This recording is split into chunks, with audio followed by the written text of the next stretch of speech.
reverendo, por gentileza, nós vamos ouvir a boa, perfeita e agradável vontade de Deus aos nossos corações através da sua palavra. Amém, meus irmãos? Amém. Os irmãos recebem o reverendo com a linda salva de palmas. Vamos lá? Por gentileza, pastor. Podem assentar, meus irmãos, por gentileza. É um privilégio estar aqui com vocês hoje para partilhar a preciosa palavra de Deus. Obrigado, pastor Sérgio, pelo seu carinho, senhor prefeito, senhor vereador, irmãos queridos e irmãs. Abram comigo a sua Bíblia, por favor. O Evangelho de Jesus Cristo, conforme o relato de João, no capítulo 1. João, capítulo 1. Faremos a leitura dos versos 1 ao verso 14. Mas antes de ler esse texto, é muito importante entender que o Evangelho de João é a obra literária mais importante do mundo.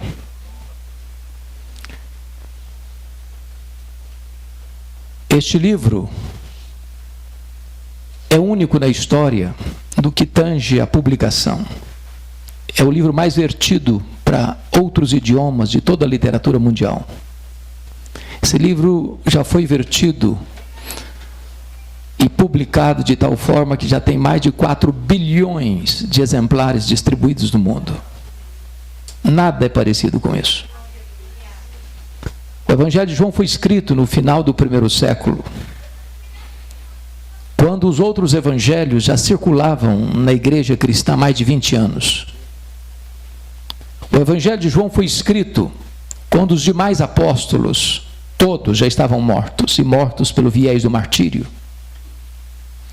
O Evangelho de João foi escrito para combater uma heresia terrível que surge no final do 1º século e quase devasta a igreja até o 3º século, chamada de gnosticismo, que era uma espécie de concubinato entre a fé judaica e a filosofia grega.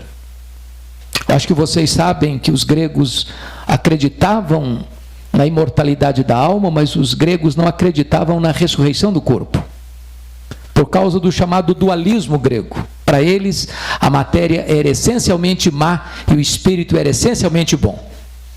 Por causa disso, os gregos não acreditavam em 3 doutrinas essenciais do cristianismo: a criação, a encarnação e a ressurreição. Então, no final do 1º século, já se começava a negar a divindade de Cristo, porque na cabeça dos gregos era assim: se Jesus tinha um corpo físico, e ele tinha, e se para eles a matéria era essencialmente má, então não podia ser essencialmente bom. Se ele não podia ser essencialmente bom, ele não podia ser Deus. Logo começavam a negar a divindade de Cristo. Então João escreve este evangelho, e ele diz isso no capítulo 20, 31, que ele escreveu este evangelho com um propósito: defender uma tese. Qual tese? É que Jesus Cristo é verdadeiramente Deus, sem deixar de ser verdadeiramente homem. Ele não deixou de ser Deus ao se encarnar, e ele não deixou de ser homem ao retornar para o céu como Deus. Então é com este pano de fundo que eu preciso que você acompanhe comigo a leitura desse texto. É como se João estivesse abrindo as cortinas da história, acendendo as luzes no palco da história e revelando para nós o nosso glorioso Redentor. E ele nos apresenta Jesus assim: no princípio era o Verbo, e o Verbo estava com Deus, e o Verbo era Deus. Ele estava no princípio com Deus. Todas as coisas foram feitas por intermédio dele, e sem ele nada do que foi feito se fez. A vida estava nele, e a vida era a luz dos homens. A luz resplandece nas trevas, e as trevas não prevaleceram contra ela. Houve um homem enviado por Deus, cujo nome era João. Este veio como testemunha para testificar a respeito da luz. Ele não era luz, mas veio para testificar da luz, a saber, a verdadeira luz que vinda ao mundo ilumina a todo homem. O Verbo estava no mundo. O mundo foi feito por intermédio dele, mas o mundo não o conheceu. Veio para o que era seu, mas os seus não o receberam. Mas a todos quantos o receberam, deu-lhes o poder de serem feitos filhos de Deus, a saber, aos que creem no seu nome, os quais não nasceram do sangue, nem da vontade da carne, nem da vontade do homem, mas de Deus. E o Verbo se fez carne e habitou entre nós, cheio de graça e de verdade, e vimos a sua glória, glória como do unigênito do Pai. Amém. Quando João abre as cortinas da eternidade, ele quase nos tira o fôlego. Lá, já no início da sua fala, quando ele diz assim: no princípio era o Verbo. Vocês que devem ter uma noção da língua portuguesa até melhor do que a minha, percebem aí que o verbo ser não está no pretérito perfeito. Ele não diz no princípio foi o verbo, mas está no pretérito imperfeito. No princípio era o verbo. Isso significa que quando tudo teve um princípio, está escrito em Gênesis 1:1, que no princípio criou Deus os céus e a terra, o verbo já existia. Portanto, o verbo preexiste ao começo, ao início, ao princípio. Se ele preexiste ao princípio, logo ele é eterno. E eternidade é um atributo exclusivo de Deus. Eu li um livro em 1978, difícil de ler, necessário de ser lido, As Categorias de Aristóteles. E o pensador grego dizia o seguinte: nós só conhecemos as coisas dentro de categorias humanas, de tempo, de espaço, de tamanho. Eu entendo um pouquinho de tempo, eternidade eu não entendo. Eu explico. Se eu perguntar para você, se você tirar um dia de 1 milhão de anos, você não tem mais 1 milhão de anos, certo? Óbvio, claro. Mas se eu perguntar para você, se você tirar 1 milhão de anos da eternidade, quanto lhe resta? A eternidade. E se eu tirar 1 bilhão de anos da eternidade, quanto sobra? A eternidade. Logo, a eternidade não é tempo. Logo, você e eu não entendemos bem o que é eternidade. Sabe por quê? Porque só Deus é eterno, e esse é um atributo exclusivo de Deus. Pois o verbo é eterno. No princípio era o verbo. E ele dizia, e o verbo estava com Deus. Ora, se Deus é uma pessoa e Deus é, e se o verbo estava com Deus, e essa palavra na língua grega significa face a face com Deus, logo o verbo não é um ser impessoal como pensavam os gregos, mas um ser pessoal, da mesma essência, da mesma substância de Deus. Nas palavras do credo niceno, ele é Deus de Deus, luz de luz, coigual, coeterno e consubstancial com o Pai. E João termina dizendo o seguinte: o verbo era Deus. Não um ser inferior a Deus, como pensara Ário de Alexandria. Não um ser apenas superior aos anjos, mas um ser da mesma substância, tendo os mesmos atributos, realizando as mesmas obras.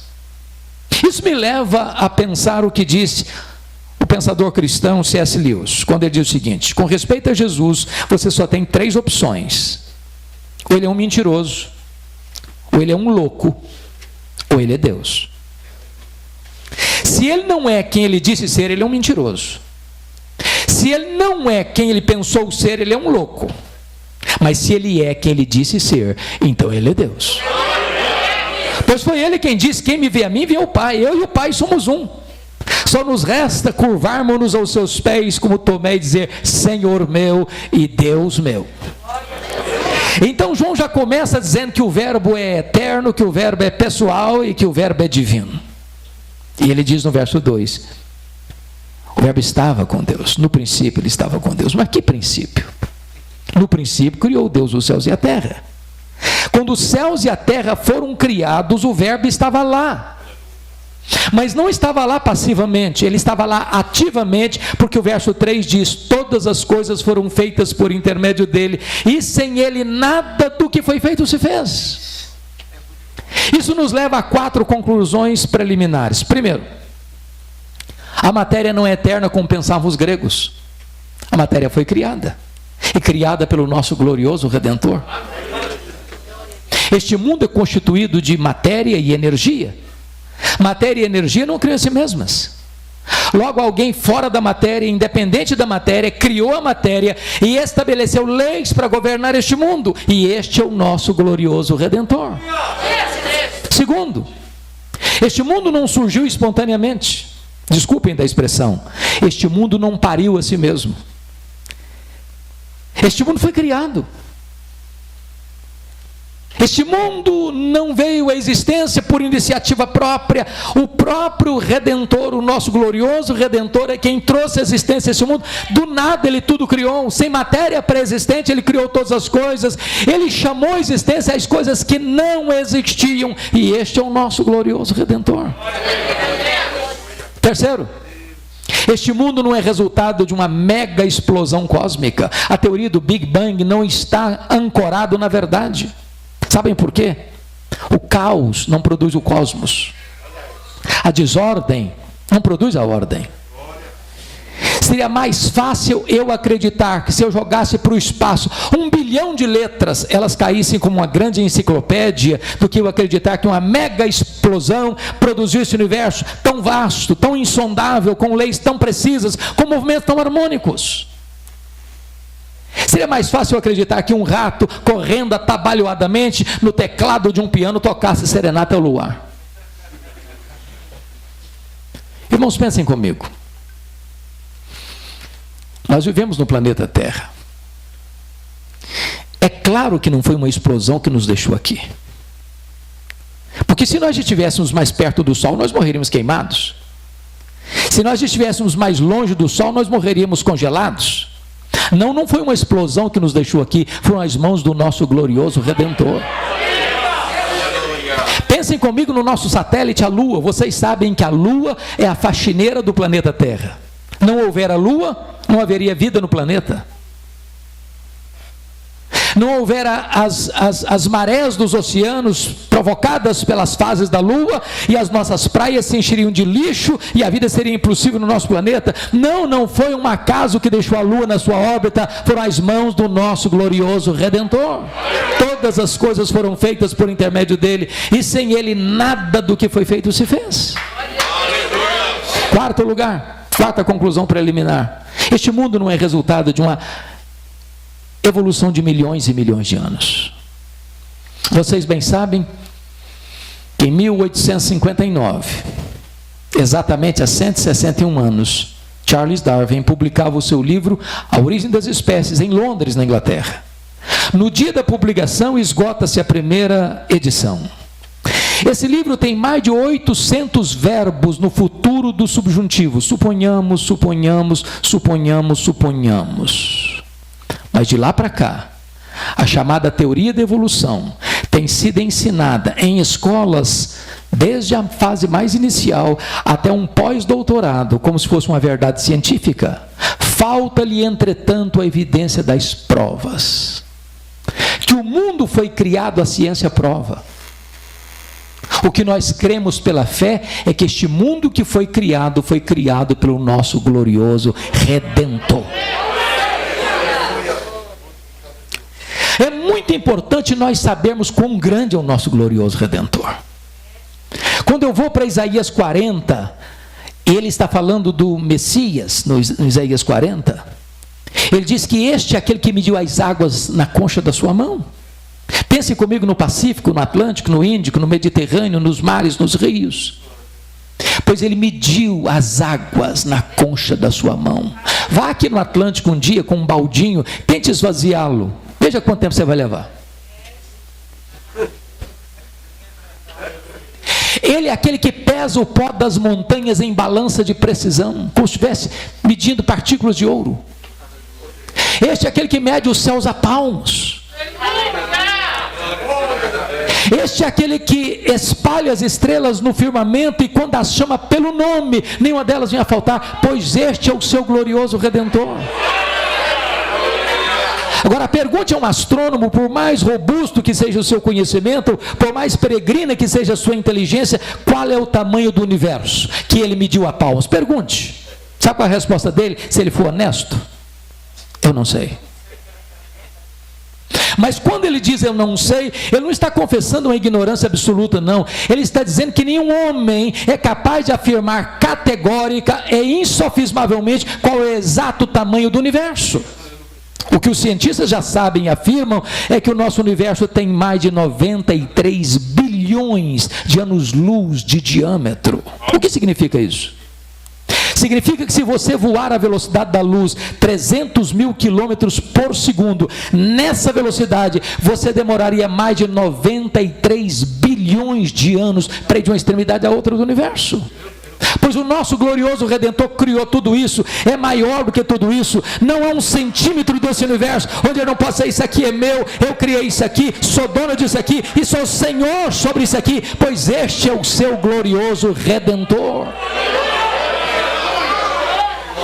Pergunte a um astrônomo quantas estrelas existem. Sabe qual é a resposta dele? Eu não sei. O que eles já sabem e afirmam é que há mais estrelas no firmamento do que todos os grãos de areia de todas as praias e desertos do nosso planeta. Vá um dia à praia, encha a concha da sua mão de areia, leve para casa, bote numa tábua de vidro e conte quantos grãos de areia você consegue botar na concha da sua mão. Pois há mais estrelas no firmamento que todos os grãos de areia de todas as praias e desertos do nosso planeta. Mas preste bem atenção, ele não apenas criou todas elas, ele batizou cada uma delas pelo nome. E por ser forte em força e grande em poder, quando a chama pelo nome, nenhuma delas vem a faltar, pois este é o nosso glorioso Redentor.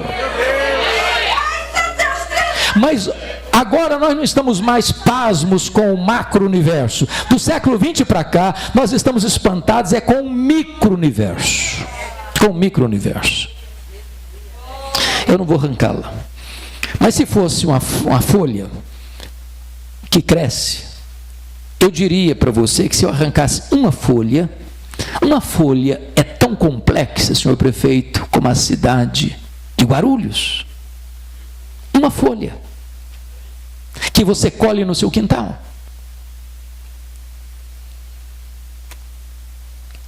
Se você chegar em casa hoje, pega um ovo na geladeira e quebrá-lo numa frigideira, aquela gema de ovo é mais complexa de qualquer máquina que o homem jamais inventou.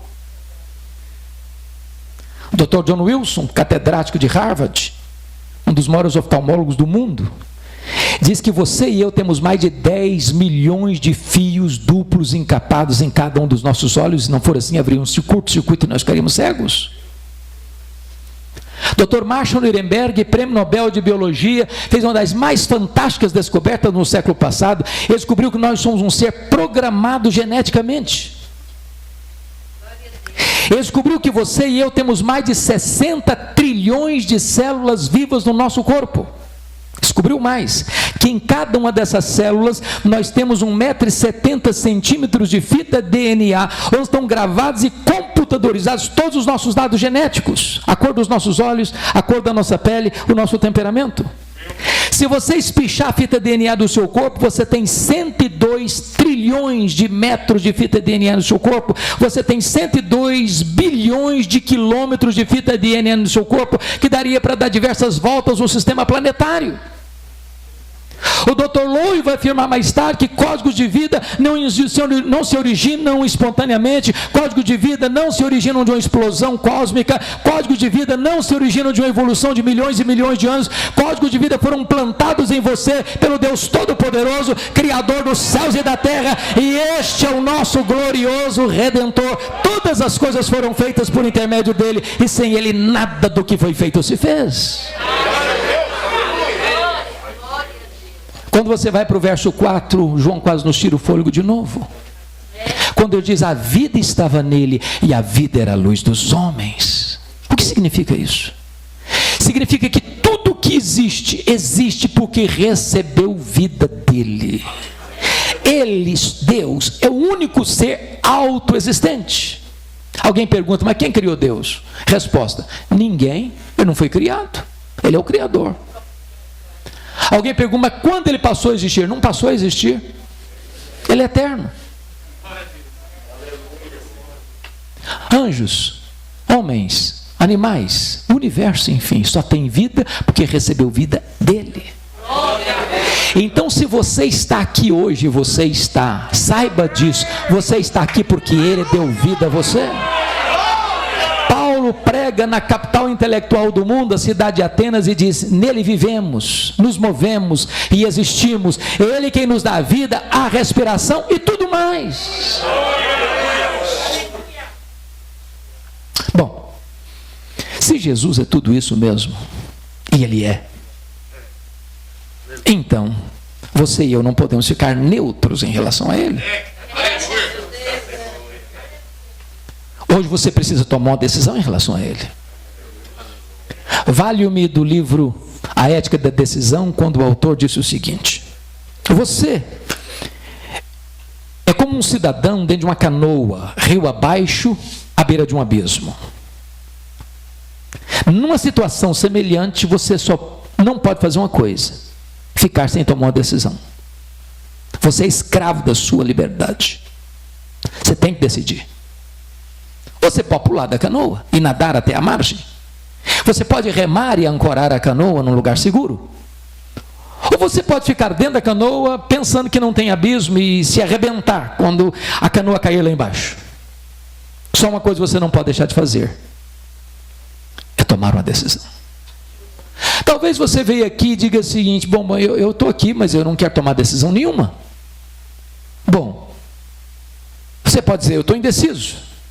Mas eu quero dizer para você que a indecisão é uma decisão. A indecisão é a decisão de não decidir. E com respeito a Jesus, ele diz: quem não é por mim, é contra mim. Quem comigo não ajunta, espalha. É por isso que a partir de agora, do verso 6, o texto vai nos apresentar 3 reações a Jesus. A primeira dela, dos versos 6 a 9, a reação ou a decisão de João Batista, que resolveu dar a ele toda a glória. Pense comigo em João Batista, o precursor. Ele está pregando no deserto da Judéia. As multidões fluem das vilas, das aldeias, das cidades para o deserto para ouvi-lo. Lá estão os fariseus, lá estão os saduceus, lá estão os soldados, lá estão os coletores de impostos, e a multidão está chegando e ele está pregando batismo de arrependimento para remissão de pecados. Quando de repente, do meio da multidão, surge um bochicho, com voz aveludada, tentadora, sedutora, que vai beijar os ouvidos de João Batista com uma pergunta muito perigosa. E a pergunta foi esta: porventura, tu não és o Cristo? Olha o perigo aí. Ou a tentativa de colocar um homem no pedestal aí. Ou a tentativa de exaltar um homem aí. Pensem comigo, se João Batista tivesse engolido essa isca venenosa, ele podia ter pensado: bom, na verdade, se eu me declarar Messias, o povo já tem do meu lado. Olha essa multidão toda aí. Ele poderia pensar: eu sou um sucesso, eu sou um fenômeno. Mas ele não engoliu a isca. Ele respondeu categoricamente: eu não sou o Messias. Eu não sou o verbo, eu sou apenas uma voz que clama no deserto. Eu não sou a luz, eu vim para testificar da luz, a saber, a verdadeira luz que vinda ao mundo ilumina todo homem. Eu não sou o noivo, eu sou apenas um amigo do noivo. Eu batizo com água, mas aquele que vem depois de mim é mais poderoso que eu, e ele vos batizará com o Espírito Santo e com fogo. Eu tenho um lema de vida, eu aponto para ele e digo: eis o Cordeiro de Deus que tira o pecado do mundo. Convém que ele cresça e que eu diminua.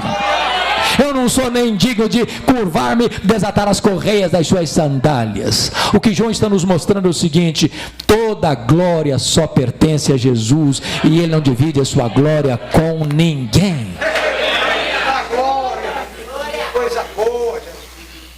Mas em seguida, você tem a segunda decisão, versos 10 e 11, a rejeição do Messias. Olha o que está escrito: o verbo estava no mundo, o mundo foi feito por intermédio dele, mas o mundo não o conheceu. Sabe o que me encanta na Bíblia? Num único versículo, a palavra mundo aparece 3 vezes.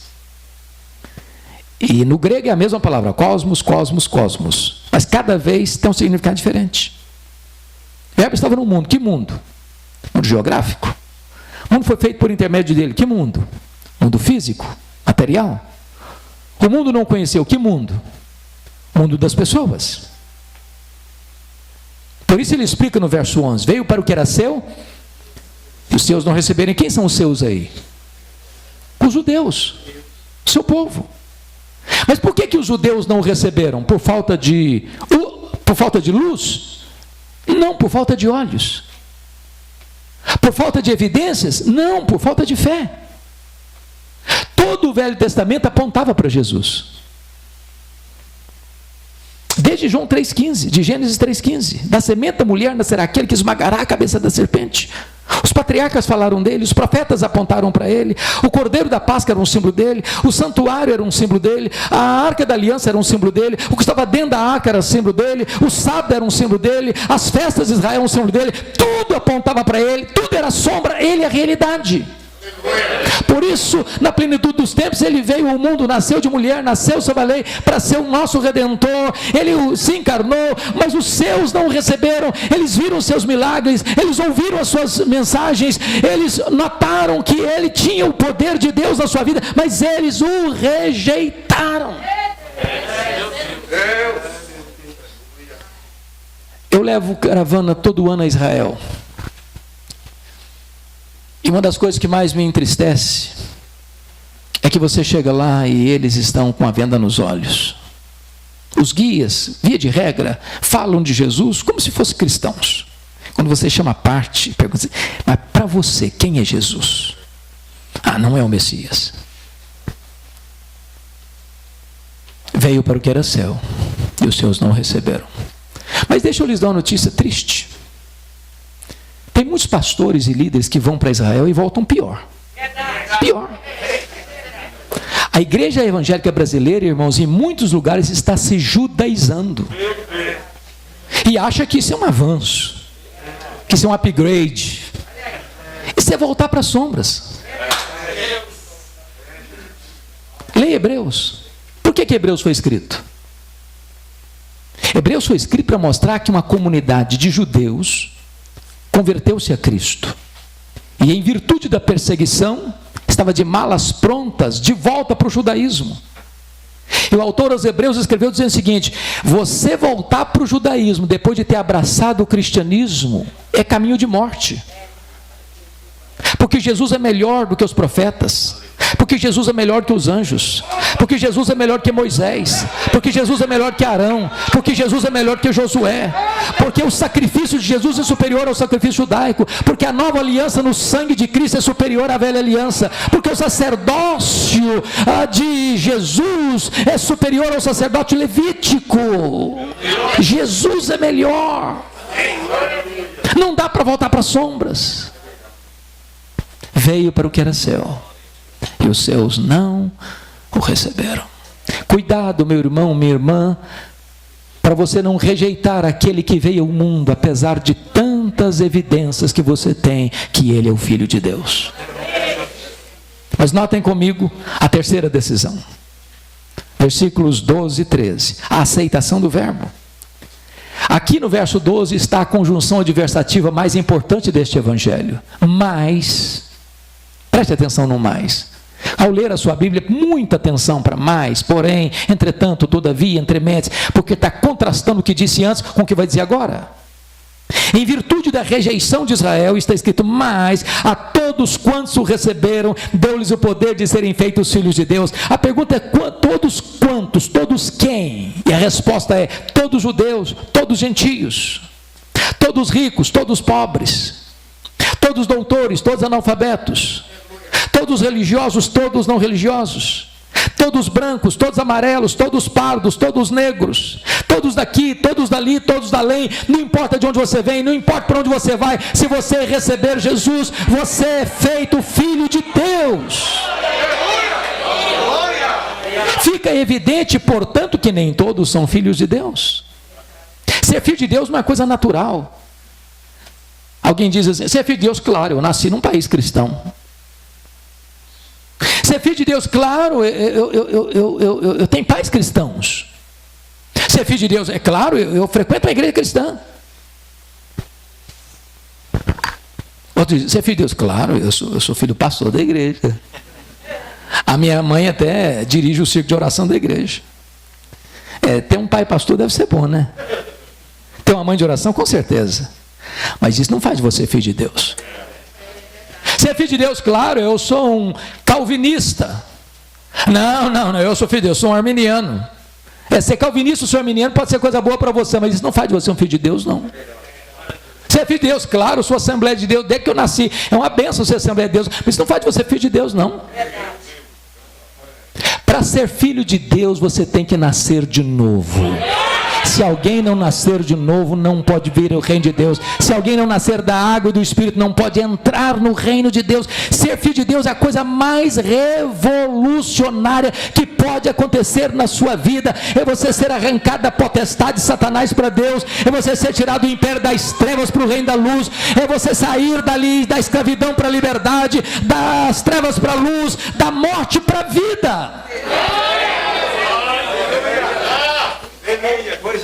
Agora, nós não podemos ficar confusos sobre o que é ser filho de Deus, por isso João explica no versículo 13. Primeiro, os quais não nasceram do sangue, nem da vontade da carne, nem da vontade do homem, mas de Deus. O que significa isso? Primeiro, os quais não nasceram do sangue, significa que ser filho de Deus não é hereditário. Tem um ditado popular que diz assim: filho de peixe, peixinho é. Mas não é verdade que ser filho de crente, crentinho é. Ninguém entra no céu por procuração. Ninguém entra no céu por atacado. Ninguém entra de carona no céu. Para você entrar no céu, você precisa nascer não do sangue, mas do Espírito. Nascer de novo. Segundo, os quais não nasceram do sangue, nem da vontade, preste bem atenção, nem da vontade da carne. O que significa isso? Significa que ninguém pode se autoproclamar filho de Deus. Pense comigo na seguinte cena: feriado, paulistano gosta de sair, né? Para a praia, para a montanha, para qualquer lugar. Aí você chega naquele dia gostoso, num ambiente gostoso, aquela relva verde, farfalhante, o arvoredo, com as suas cabeleiras esvoaçando-se pelo vento, os pássaros cantando, as flores mimosas, as borboletas voando, e você deitado numa rede, num lugar bem gostoso, e você começa a pensar, falei, que coisa linda, que coisa maravilhosa. Você quer saber de uma coisa? A partir de hoje eu me faço filho de Deus. Bonito, não? Mas impossível. Impossível. Só o próprio Deus pode fazer de você seu filho. Não é se você é bonito ou feio, se você é grande ou pequeno, se você é rico ou pobre, se você mora numa casa pequena ou numa mansão. A única condição para você ser filho de Deus é receber Jesus Cristo como seu Salvador. Agora ele termina dizendo o seguinte: os quais não nasceram da vontade nem da vontade do homem. A ideia aqui é a seguinte: nenhum ser humano tem competência para dizer para você, seja filho de Deus. Nem Paulo, nem Pedro, nem Maria, nem o pastor, nem o bispo, nem o sacerdote, nem a igreja, nenhum concílio eclesiástico tem poder de dizer assim, seja filho de Deus. Impossível, impossível. A salvação não está na mão da igreja, a salvação pertence ao Senhor. Só Ele pode dar, e Ele só dá, e dá a todos quantos receberam o seu Filho Jesus Cristo como Salvador e Senhor. Agora João vai nos levar para o versículo 14, para fechar essa questão. Vai nos trazer um mistério sublime. E diz assim: o verbo se fez carne e habitou entre nós, cheio de graça e de verdade. Mas eu tenho que fazer uma pergunta: que verbo se fez carne? E a resposta é: o verbo eterno, pessoal, divino, autoexistente, criador, doador da vida, aquele que é a luz do mundo, que vindo ao mundo ilumina todo homem, aquele que é Deus, autoexistente, infinito, imenso, eterno, imutável, onipotente, onipresente, onisciente, transcendente, soberano, que nem os céus dos céus pode contê-lo. O apóstolo Paulo em Filipenses chega a dizer que ele a si mesmo se esvaziou. Ele não foi esvaziado, ele se esvaziou.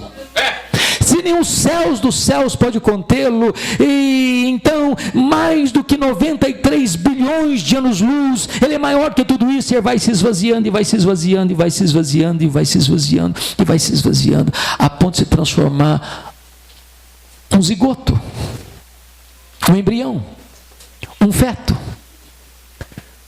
um bebê que nasce de uma virgem deitado numa manjedoura. Vocês já imaginaram que mistério é esse? Atanásio, que foi o campeão do primeiro concílio geral da igreja em Nicéia em 325, escreveu uma obra sobre encarnação e diz que a encarnação é o maior mistério do cristianismo.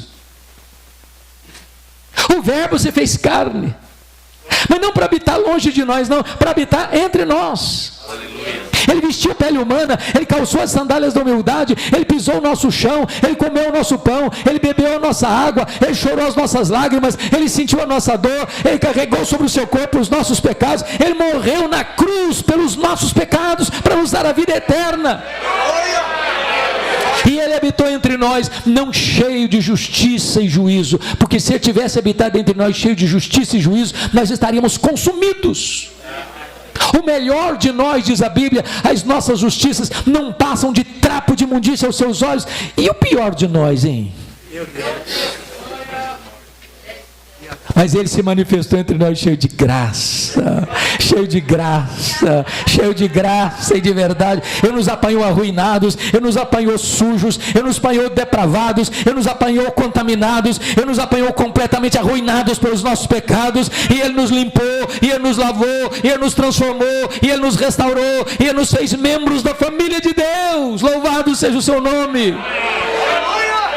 E João termina assim: e vimos a sua glória, glória como do unigênito do Pai. Vocês sabem, irmãos, que glória não é um atributo de Deus. Glória é a somatória de todos os atributos de Deus. Lá no Velho Testamento, quando Deus levantava um profeta, via de regra ele enfatizava um atributo de Deus. Isaías enfatizou a santidade, Amós a justiça, Oséias a misericórdia. Mas quando Jesus vem, ele não vem para falar da justiça ou da misericórdia ou da santidade, ele vem para revelar Deus na sua plenitude. Por isso ele diz: quem me vê a mim, vê o Pai. Porque ele era o resplendor da glória, ele era a exata expressão do ser de Deus. Pois bem, eu disse para vocês que João escreveu este evangelho para provar uma tese. Qual tese? Jesus Cristo é Deus. E eu quero terminar agora dizendo para vocês que quando João vai se estender na sua obra, ele vai continuar na mesma toada da introdução. O que João vai fazer? Ele é Deus por duas razões: porque tem os mesmos atributos e porque realiza as mesmas obras. Então João, no seu evangelho, vai selecionar 7 milagres para provar que ele é Deus, porque faz as obras de Deus. Por que 7? O número da perfeição. Primeiro milagre, capítulo 2, ele transforma água em vinho. Segundo milagre, capítulo 4, ele cura o filho do oficial. Terceiro milagre, capítulo 5, ele cura o paralítico de Betesda. Quarto milagre, capítulo 6, ele multiplica pães e peixes. Quinto milagre, capítulo 6, ele anda sobre o mar. Sexto milagre, capítulo 9, ele cura um cego de nascença. Sétimo milagre, capítulo 11, ele ressuscita Lázaro. Se ele faz as obras de Deus, logo ele é Deus. Mas João vai provar que Jesus é Deus, porque tem os mesmos atributos de Deus. Sabe o que ele vai fazer? Ele vai pegar um texto da palavra de Jesus, lá em João 8,58. Antes que Abraão existisse, eu sou. Eu sou, é o nome Yahvé, é o nome Javé, é o nome de Deus. Algumas versões trazem Jeová. Todos vocês devem saber que Jeová não é propriamente um nome. Jeová é a conjunção de dois nomes. Jeová é quando você pega as consoantes de Javé com as vogais de Adonai, você cria o nome Jeová, pois Jesus Cristo é o Jeová do Velho Testamento. Então João vai selecionar 7 declarações de Jesus: eu sou. Primeira declaração, João 6,35, eu sou o pão da vida. Segunda declaração, João 8,12, eu sou a luz do mundo. Terceira declaração, João 10,9, eu sou a porta, quem entrar por mim será salvo, entrará e sairá e achará pastagens. Quarta declaração, João 10,11, eu sou o bom pastor dá vida pelas suas ovelhas. Quinta declaração, João 11,25, eu sou a ressurreição e a vida. Sexta declaração, João 14,6, eu sou o caminho e a verdade e a vida, e ninguém vem ao Pai senão por mim. Sétima declaração, João 15,1, eu sou a videira verdadeira e o meu Pai é o agricultor. Se ele tem os mesmos atributos de Deus, logo ele é Deus. Então está provada a tese de João, ele é Deus. Meu Deus, coisa boa. Oh, amados, Aleluia. Glória. eu espero em nome de Jesus que você, cada um aqui, possa conhecer e prosseguir em conhecer o nosso glorioso Redentor. Nós não temos outro assunto, nós não temos outro tema, nós não temos outra mensagem. Meu Deus, é verdade. Precisamos conhecê-lo, porque você não pode amar quem você não conhece. Quanto maior ele for para você, menor você será diante dos seus olhos, e mais você vai se curvar diante dos seus pés. A ele a honra, a ele a glória, a ele o domínio, a ele o poder, a ele a exaltação agora e pelos séculos eternos. Amém.